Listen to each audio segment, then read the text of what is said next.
Bienvenida a otro gran y cariñoso amigo, nada más y nada menos que al periodista independiente y documentalista de investigación, al gran realizador de Guerra Híbrida, nuestro queridísimo Daniel Marmolejo. Dani, muy bienvenido a tu espacio, aquí a Sin Censura. Mi querido Toño, me da mucho gusto saludarte. Gracias por la invitación siempre amable, fraterna, sin censura. Y aquí estamos, Toño, luchando desde todas las trincheras de nuestro país para sacar a México adelante. Siempre Así atento a es. tus órdenes.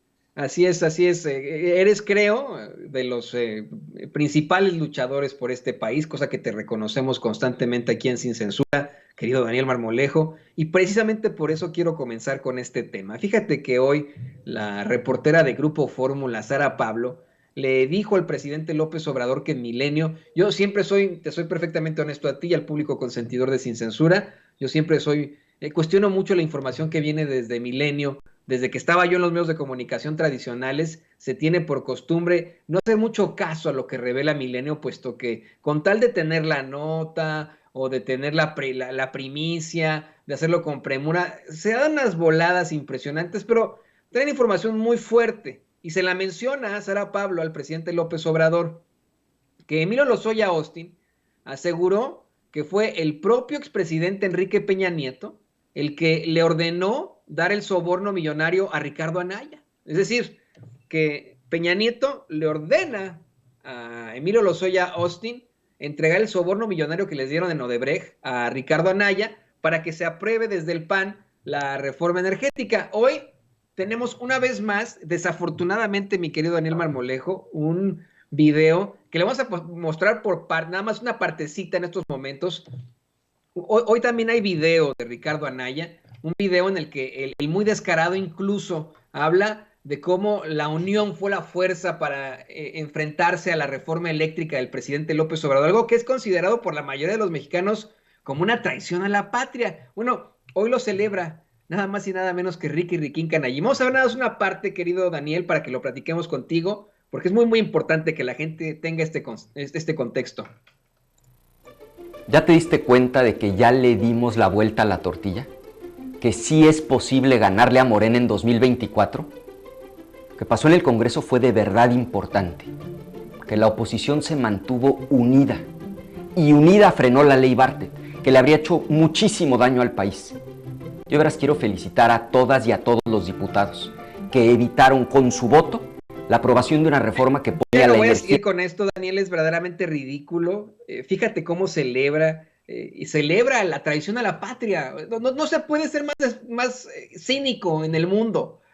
Celebra la traición a la patria este desvergonzado de Ricardo Anaya, quien hoy es exhibido en la mañanera por una reportera, por un reportaje precisamente de Milenio, al decir que Emilio Lozoya lo está acusando a él directamente de recibir sobornos por órdenes de Enrique Peña Nieto para que se aprobara esa reforma energética que tanta problemática, tanta destrucción trajo a México. Te escuchamos, querido Daniel.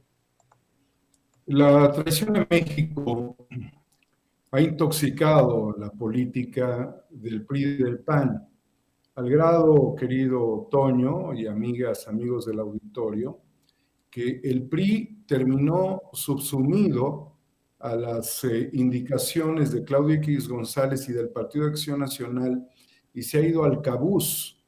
Pero no se trata de ir atrás de una locomotora. Realmente el PRI está respirando el monte del PAN, así literal, e intoxicándose.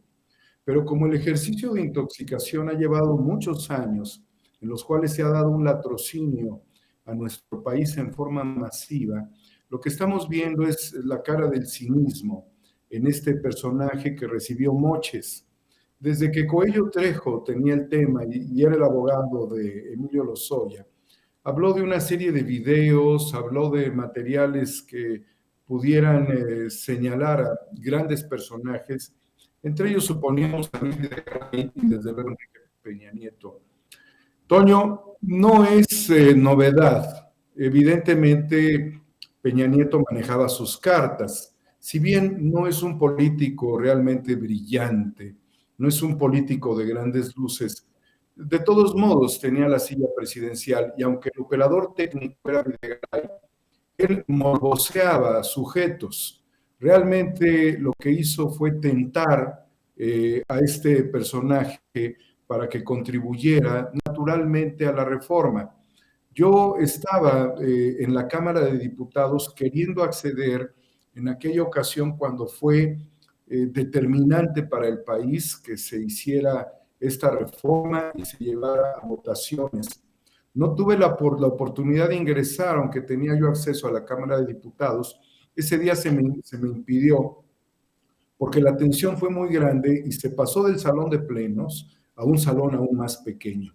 Allí, en ese salón pequeño, donde los diputados se ahogaban en su propia respiración, donde el hedor de la corrupción corría desde la mesa directiva de la Cámara de Diputados, presidida por Ricardo Anaya, teniendo además cómplices del PRI, como fue el anterior presidente Arroyo Vieira de Guanajuato, quien después le aparecieron $3 millones en las islas, fue directamente la banca privada de Andorra, cuando se destapó parte de una cloaca siendo el embajador de México en la República Oriental de Bolivia, perdón, del Uruguay. Todo esto señala muy claramente que es inobjetable e ineludible la corrupción de este personaje que fue muy claramente apostando a la estrategia peñanietista en algo que tiene que ver con el paso siguiente. Ricardo Anaya necesitaba vincularse y entregarse a las decisiones del PRI para poder aspirar a la presidencia de la República y votar y lograr un acuerdo en fast track. Le generó muchos problemas incluso al propio PAN. Confrontó en su momento a Margarita Zavala, quien en ese nepotismo panista también era candidata a la presidencia de la República y después declinó. Y sabemos que todo esto se hizo a partir de credenciales y de un movimiento muy retorcido de Margarita Zavala.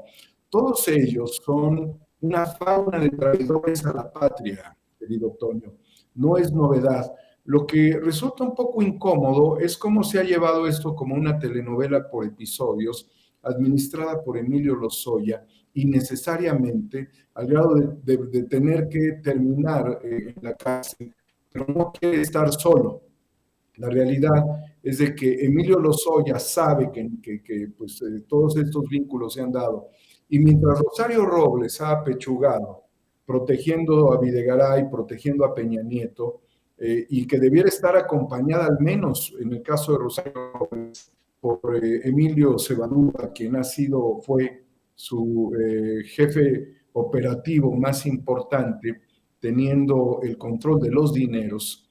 Ella está sola, pero se ha limitado a entregar las pruebas necesarias porque todavía cree en la resurrección del PRI y cree en que Videgaray, el pacto que tienen, la va a salvar. Emilio Lozoya ya no tiene pactos.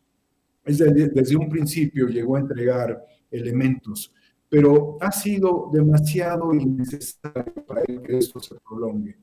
Y yo creo que por la misma razón, y ya lo tengo que poner en perspectiva, por la cual el ex senador panista Lavalle Mauri se encuentra en este momento en prisión, el siguiente es Ricardo Anaya. Entonces, para que Ricardo Anaya logre ciertas lógicas que evitaran su presencia ante las autoridades judiciales y ser llevado a un proceso en prisión, porque además sabemos que él es saltimbanqui, que se cambia de país como cambiar de calzones, lo que es ineludible en él es la traición y la corrupción. Es un personaje que encarna ambos factores. Si la lógica no fallara y si la Fiscalía General de la República, así como logró que se constituyera en el caso a Emilio Lozoya y a Lavalle Mauri, Jorge Luis Lavalle Mauri, pues el tercero sería este personaje Ricardo Anaya. La única situación, querido Toño, es que él está tratando mediante estas estrategias echarse a la bolsa, es una cuestión política, a todos los prianistas, al PRIAN, PRD desde luego también a Movimiento Ciudadano, a la bolsa, para generar un efecto a su favor, como que qué bueno que él nos está aplaudiendo porque somos traidores, pero es parte de toda una toxicidad dentro de la vida pública de México. Esperaría yo, Toño, para cerrar el tema de Ricardo Anaya, que lo podamos ver en la cárcel muy pronto. Pues verdaderamente que sean escuchadas tus plegarias como mis plegarias, querido Daniel Marmolejo. A mí también me gustaría muchísimo que los principales causantes de la ruina de México enfrenten las consecuencias. Deja tú que exista ahí algún tipo de situación coercitiva, simple y sencillamente la justicia, darle a cada quien lo que le corresponde, la constante y perpetua voluntad de darle a cada quien lo que le corresponde. Y creo que uno de los principales artífices de esa maldad que hemos enfrentado los mexicanos, de esa ruina, es nada más y nada menos que Ricardo Anaya. No lo dice solamente Toño Ruiz, no lo dice solamente Daniel Marmolejo, lo dicen propios miembros de su partido, excompañeros de él también, tanto del PRI como del PAN, ¿no? Así que, pues eso que tiene que quedar ahí muy, muy claro. Y le pido